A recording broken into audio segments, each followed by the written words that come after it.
To the Famous Now podcast, where the stars discuss the shine. Hosted by the one and only Ladarius Ely, aka Frankie Van Gogh, aka Mr. Never Satisfied. Today's episode is brought to you by our good friends at Everlast. Everlast is the global leader in design, manufacturing, licensing, and marketing of authentic boxing, mixed martial arts, and fitness-related sporting goods, equipment, footwear, and accessories. We got it all at Everlast. And of course, our other sponsors at thenowlegacy.com, who makes all this possible, servicing the overlooked and the underserved. Today, we have a very special guest by way of Shreveport, Louisiana. Our guest is known for some of the best photos, the best photography in the game. Trey Cooper, aka T-Root, aka Mr. Noop, aka Mr. Young and Motivated. How you doing today, Trey? Everything is good. Thank you for the great intro, bro. Absolutely, man. Absolutely. I tried my best to pull out my Young and Motivated shirt today, man, but it's packed down somewhere. So for sure, Man, next time I have it on. For sure. Oh man, first and foremost, I've been knowing this guy for years. Like since I first got to college. Right. 2011. Right. Man, I mean, your impact was immediately on campus. You came around, you started doing photo work for a lot of different events, but not only that, like I brought up the Young and Motivated, man, there was something that we felt prideful to have, being there in that shoe. Like we definitely wore these clothes. We wore that shirt, we wore that sweater, everybody wore that every day or every other day just to show our pride and the things that we had as a collective in that shoe. And man, you made a major impact by using that brand, man. Thank you, bro. Like, part of the reason why I made it up is actually talking to people on the campus, coming up with the quote, getting with Steve, and helping me. He helped me design the first one because I ended up coming to NSU on scholarship for graphic design. Okay. So, whenever I got into that, I mean, it kind of all correlated with the art, but that was something that was real meaningful because it was something that I could creatively, express myself with, but also made a difference on campus, like how you said. Yeah. So most definitely. I mean, it started to spread like wildfire because not only was NSU students wearing it, I've actually seen, people from Southeastern wearing it and, different people of the magnitude. So, man, kudos to you, brother. I can't wait for a new merch drop on that Young and Motivated. You heard it here right now.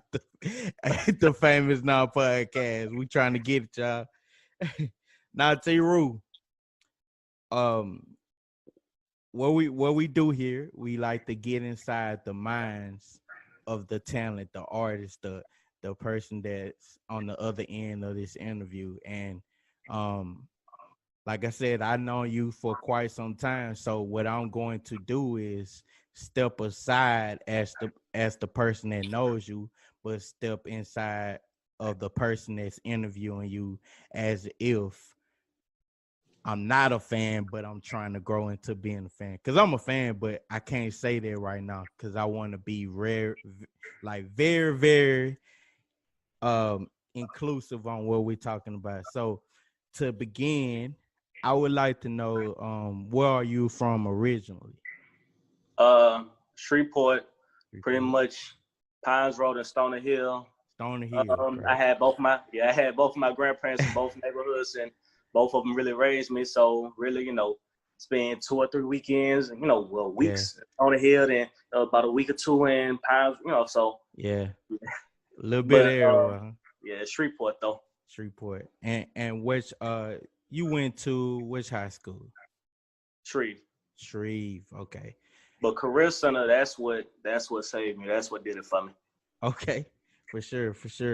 I would have, said a little small thing about Shreve, but they whooped us in sports, so I'm not gonna say too much about them right now. Now, so I asked about your background because coming from Shreveport, Louisiana, as you know, we're from the very small pieces of Louisiana, you know, but coming from Shreveport, Louisiana, uh, it's not much access, but the people that take advantage of their access become bigger and better, especially across the state. And again, we take pride in what people do in our state, right? Right. So, whose work influenced the art that we know as T-Rule Productions right now? Okay, so as far as people that actually taught me and like people around the city that influenced me, I would have to say people like Jay Brown. Yeah. He was one of the first photographers I actually seen, you know, trying to do fashion-based projects as I was in high school. Everybody else just kind of wanted to do the outside and the flowers and all of that, but he, you know, was the first one in the city to go that route. My teacher, Mr. Hobby, like he was the one that actually introduced me to digital media as a collector. And my teacher, Ms. Tolbert, she introduced me to graphic design. So, but also Steve, like Steve taught me a little bit of photography. Mr. DeFee, Steve also taught me graphic too. But I mean, really just the NSU art department too. But it's man, there's so many crazy photographers, but especially people like Nick Knight and major photographers like that. Like, I don't know, it's just like whenever you open up a magazine or whenever you go to social media and see this crazy shoot and you be like, man, like how to do that. So it's like, other than just settling, I would like work my butt off and like study my craft and perfect it until my work just looks just as good as the people who I look up to. So yeah, absolutely. I mean, great way to cap that off. You learn from these people, but you know, you get better. You get better, and I guess that kind of goes into the next thought, the next question I had. So, you learning from these different people, you said you learned a little bit of graphic design in high school. Of course, you worked with other people around the city of Shreveport, and then you know when you went to NSU, you had a huge advantage by working with the whole graphic department. Right. Like in school, you don't start like actual designing on the computer till like your sophomore, junior year. Wow. And I was doing high school. So it's like when me coming into college, I was already on the same level as some sophomores and juniors. Wow. So it gave me a big jump. Wow. So I mean, like from that experience, you know, you jumped in the game early. You had the opportunity to see a lot of things that were being utilized then, and I don't know, are you using the same things now? As far as like it's definitely a process, bro. For sure. It's like I'm 9 years in now, and I know people that's been in way longer, but I also seen a lot of people come in and out, and after 9 years between the kind of cameras, the retouching style, the style of, you know, photography, or the style of fashion, and just like going to these different cities and runway, and what's, you know, things that we looked at and was like, man, that's a crazy shoot. Now we look at now like it's straight, because everything keeps evolving. But if you are in a position to create something that's timeless, and that's what I try to do. That just sets you apart, and that's what I try to tune in on. Yeah. So among the gadgets that you own, which, you know, all your cameras and different things that you go into with a shoot, is there something that you wish you hadn't bought? I wish I hadn't got my stuff stolen. I had to rebuy everything. But in the past, I know my very, very first camera, like, because when I came to college, I didn't have anything on the real. Like, I had a Toshiba computer. No, I had to go to the library, you know, do all my designing work. Like, it was nothing. I had to literally do work around school and pretty much like go in the library, design those things, and the money I got from being a student worker and from my graphics, I went ahead and invested into my clothes, and then the money I made from that, my dad helped me, get a camera that was worth. My first one was a Fiji, man. I can't. It couldn't do anything, but it cost though. Yeah, it cost, man. Like art, photography, like just a camera body may hit you for like $3,500. Like the lens that I use are all $2,000 a piece, between $2,000 and $1,500. So it's a process. So I guess that kind of canceled me out of being in the game, man. Cause nah, man, that's dope, man. I mean, you came to NSU doing graphic work, and then you got the opportunity to do more as a freshman than anybody else had the opportunity of doing, right? And then, even though you had limited gear at the time, you still may do it. You may do it with it's about being hungry. Like you got two different kind of people. You got people that do things because they just like to do it, and you have people that do things because they want to be the best. And me, anything that I really, really focus on, I may do it because I want to, but I'm trying to be the best. Because to me, why am I doing it? Like I want my legacy to be, number one. Just like whenever I was in school, I still graduated with a 3.6, but I was on the newspaper staff, lead photographer for that. I created the school yearbook, won the first place award. All of the department awards, I won first place in all of them. So I never did come to settle. Like I always came to work my butt off, learn from the people that were above me, still pay homage, but still like I'm trying to be just as good or better. But I'm trying to also help the people that's coming up behind me be just as good, because that makes me better. That keeps me hungry. Right. Which I mean, I'm glad you said that, because this interview jam packed with a lot of things that I can't wait to ask. But you have actually worked with many people, man. Like, and among the works, who would you say, or what would you say is your favorite of all time? I would say, as far as working hand in hand with somebody, I would say Spike Lee. Whenever I was an undergrad, was the biggest name. But like I said, like I done that event because that was actually like my event to do. But I think the biggest one I've done was for Angela Simmons. They flew me out to New York to go ahead and do a shoot for her, and I got booked for that project. So recently, that was still major. Yeah. So for right now, I'll say that's my biggest one, like so far. So I'm glad that you said those two names, because earlier before we started this interview, pre-interview, I told you that we was gonna play a little game, right? Yeah. And I did not tell you what the game was or what it was called, what none of that, right? Right. So I have on hand, me and my team compiled a bunch of pictures, a bunch of photos that we would love to know the backstories behind. And of course, the very first one that we have is very, very vital. We definitely want to know about this one because, of course, you had the opportunity of working with the great Spike Lee. And like you said, this was undergrad. He came to Natchitoches, Louisiana, correct? Right. Okay, so kind of elaborate more about that day's event and how closely you worked with the great Spike Lee.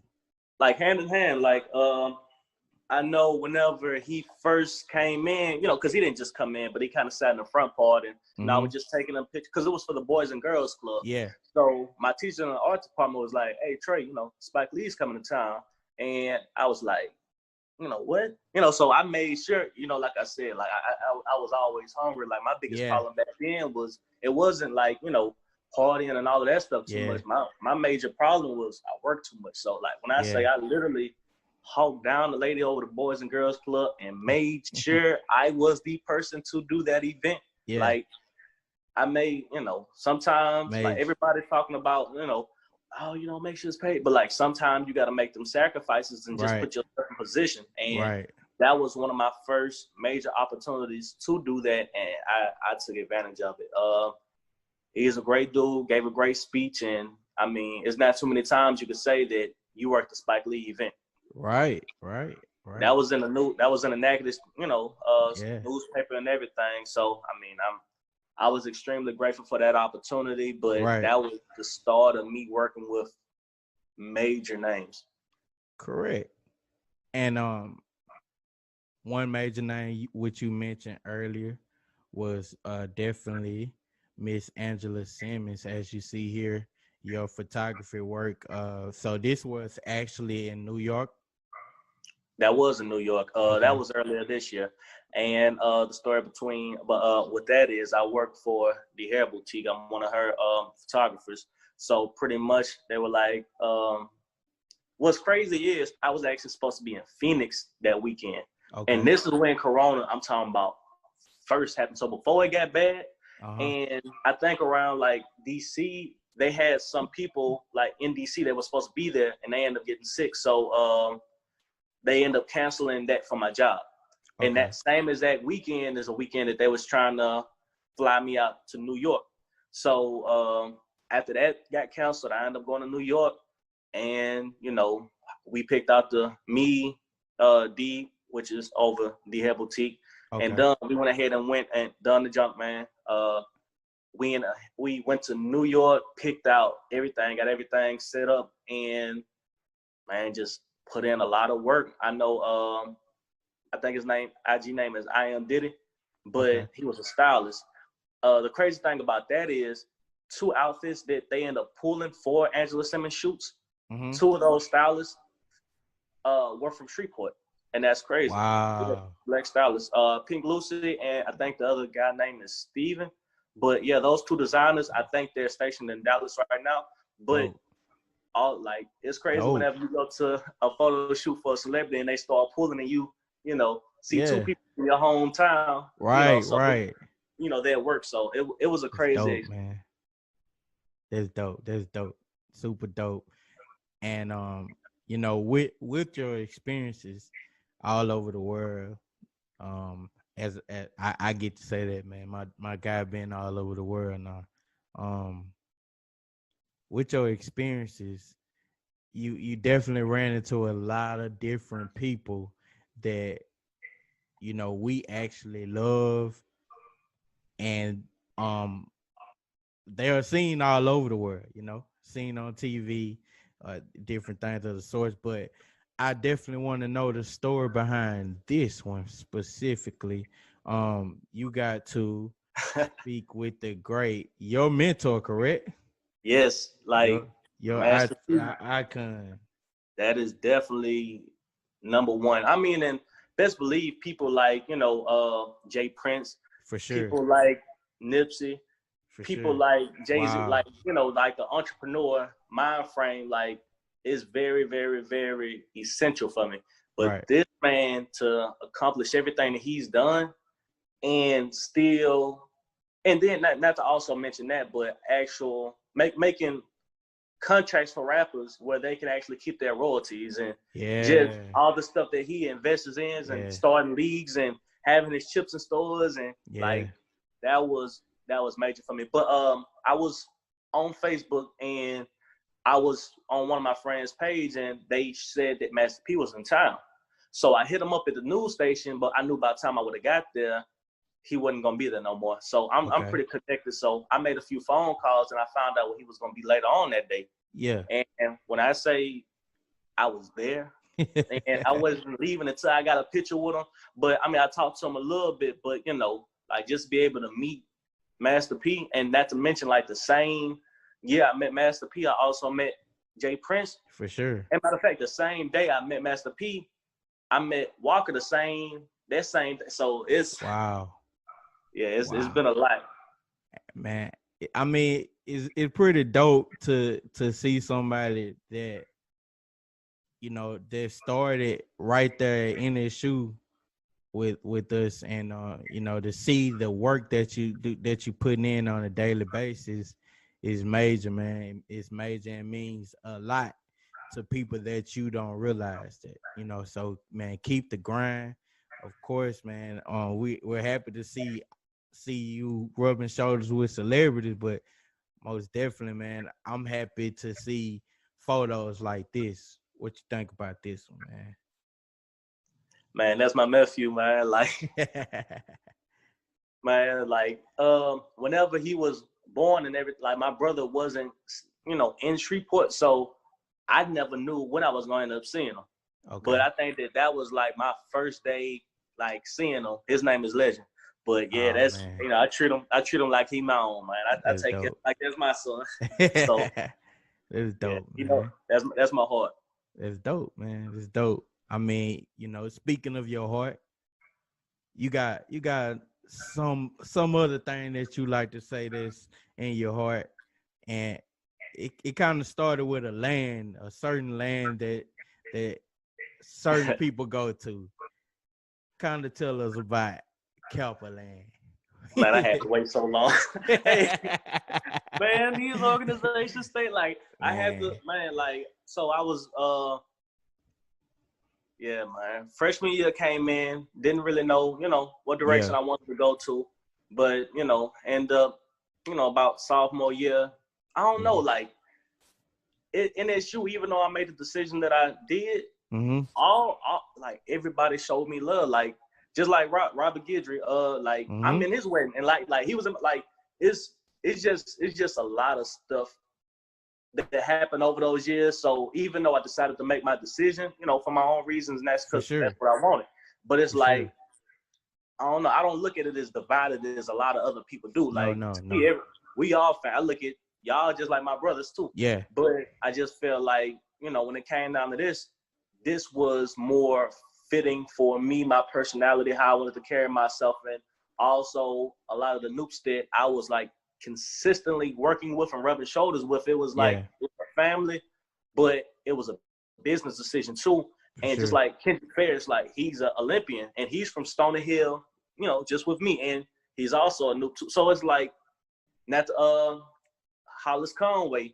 He's another Olympian, got the American high jump record. He's also a noob. I'm real close. So it's like it just kind of that's why I gravitated to, and man, that was one of the best decisions I ever made in my life, man. But that was an extremely stressful time, and I had to wait a long time. Like, I was hoping it was gonna be around my sophomore year, but I had to do grad school, and they ended up combining the undergrad and grad lines, so you know it was all together. But yeah, man, it was a long time coming on a long road. Man, and you know, man, never, no need to even say, you know, it was like a split decision, brother. We already knew. We all knew that eventually you'll be holding up the yo and saying Phi Nu Pi. So man, congrats again 1,000 times. I was there at your probate, man, and thank you, bro. Dog, you know, I was more proud of you than a lot of things that I'm seeing now. But you know, to see you doing what you love, man, major respect to you, because you know, not only are you, you know, highly involved into your organization, but like I said, you're doing the work. You impacting others, you know, and your impact goes a long way. And I know for certain that you are connected with young people like this guy right here. Who is this guy, and what does that mean to you? My boy Dunn. I met him at Northwestern. He's also a photographer and videographer. That's somebody who came up underneath me. Yes, sir. Like as far as photographers, it's like just like how I said when I first came to NSU, I would literally bug people like Steve, Ricky, and just consistently ask questions. And I'll call them at 3, 4 in the morning. I didn't care. If I needed help with something, I would call them. So it's like knowing that when I didn't have anything, they were there for me. For sure. These are things that I help do for other people. But Dunn has a lot of potential, man. For sure. I talk to him almost every single week. When I go to Houston this weekend, I'm probably gonna pop up at his house. And, you know, because his son is, you know, like I said, his son like family too. He's like family. Yeah. And I had my young and motivated softball team, and he ended up playing for me. So that's how I ended up meeting him. For sure. But, yeah, like me, I take putting the younger generation on game, I take that extremely serious. I take it extremely serious because, I mean, how can you truly call yourself the best or the greatest if you won't share information? Like, you're not challenging yourself. You're just holding it in. And if you die with it, now, like, everybody loses. Yeah. It's vital, man. It's vital to give game, man. You never know how it's going to return back to you full turn. So, man, major respect. We could go through photos all day, man, and hear the stories, man. But we have like a few more questions that's very important. And hey, man, we've enjoyed our time. Right now, if you're checking in, we're here with my guy T-Ru, and he's killing the game. He's telling us his story. He's told us how he started humble beginnings and where he is now. And man, my guy ain't stopping. He ain't stopping till it's over. So, major respect to you. Thank you. I want to ask you this, man. Like, what is one thing that you wish you knew when you first started on your journey? It's a bunch of things, but I'm gonna just go ahead and pick one. Okay. One thing that I wish I knew is the things to invest in. Like too often, like we'll go to YouTube, I'll go here or there, and we'll get a bunch of things that are just unnecessary. Yeah. And it's like in doing that, it's kind of like when you try to sell it back, the resale value not the same. Yeah. You gotta, you know, it's just like it's just a waste. But it's like for me, when people contact me, I tell them exactly what to get, exactly what to start off with, how it's gonna, you know, help or hurt them, and they save so much money and time like that. Mm-hmm. So definitely, I wish that I would have known the right equipment to get from the jump. So I wouldn't have had to double back and get rid of stuff and sell stuff to get this. I just would have saved my money and got the stuff I needed, you know, from the beginning, for sure. And this next question, man, I mean, you kind of summed up everything, you know. But this question is a lead off question. I mean, you already doing what you love, right? You're very invested in your family. You're very invested in your fraternity. You're invested in your work, your craft. You want to see others win. So, like, I mean, you just answered something that you wish you knew when you started off, but it's someone that's gonna listen to this podcast interview afterwards, and you know, someone that's a fan of yours and definitely been watching and looking up to you, and someone's gonna want to know some new games, some information about being a photographer in this modern age, in this age right now. What advice would you give that person? And you know, what avenue would you tell them to begin in? It all depends on the style that they want to, you know, achieve, or like that they want to go out after. Me personally, I would tell them that it costs, you know, so don't go in just thinking that, you know, man, you know, I'm just come in and do all of this and I can just make money. Like, you gotta like really study your craft, just like how if you want to be a great basketball player, you'll run, you'll go to the gym, you'll get stronger, you'll perfect, you know, your skill set, you'll get that basketball, you dribble, you jump. Like the same thing with this, but the difference is in the gym, you know, like stuff may cost, but you know, is like with this camera stuff, you're talking about racks. Yeah. You know, depending on how far that you want to go and depending on what you want to invest in. But I mean, between Photoshop to having to probably buy a Mac computer to having to, you know, get these camera bodies and all of these lenses in to reach out to these models. And sometimes they'll do trade-offs, but sometimes you got to pay for that. Like me, I mean, I'm paying for hairstylists and the makeup artists and the models and the venue. So, I mean, people may look at these shoots and be like, man, that's crazy and all that, but it's like it costs. Yeah. So to achieve what you want to, it's gotta be a real investment in yourself. Sure. So if you really don't want it, I mean, if you just want to do commercialized work, that's cool. If you just want some quick money, but if you want to create art, you gotta be willing to develop your eye, develop your skill set, and stay hungry and don't settle and be consistent. For sure. Because you could be the best, but what's the use of being the best for? What's the use of having the best shoot for a month whenever you still got the rest of your life? Like that doesn't matter. You're only as good as your last project, so stay hungry. Man, y'all heard it right here. We had my guy, T-Roo, Trey Cooper, a.k.a. Mr. Noop, a.k.a. Mr. Young and Motivated, however you want to see it, man. My guy, T-Roo, is doing some major stuff, been across the world, met a lot of different people, man, but he's still humble. He's still the same guy I knew from 2011 when I met him, man. So, major kudos. T-Roo, man, we getting ready to wrap this thing up, man. You got any shout-outs you want to give out? Man, shout-outs to my whole team. I know I'm not going to remember to say everybody's name, so I'm not going to try to. But some people who I do work extremely close with is my boy Trey. Yeah. Like I said, Steven. Yeah.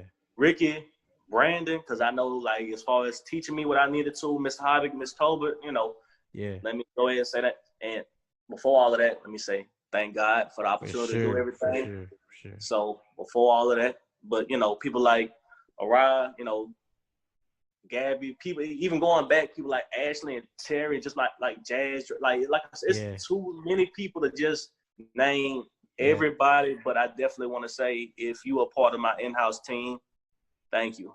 And I wouldn't be where I am without the people that's around me, because it's a team effort. Like Corona, so thank you, everybody. For sure. So you heard it here. We thank you guys for another episode of Famous Now. It's been a really good one. We thank you, Mr. T-Roo, Mr. Trey, for joining us today. We look forward to having you again.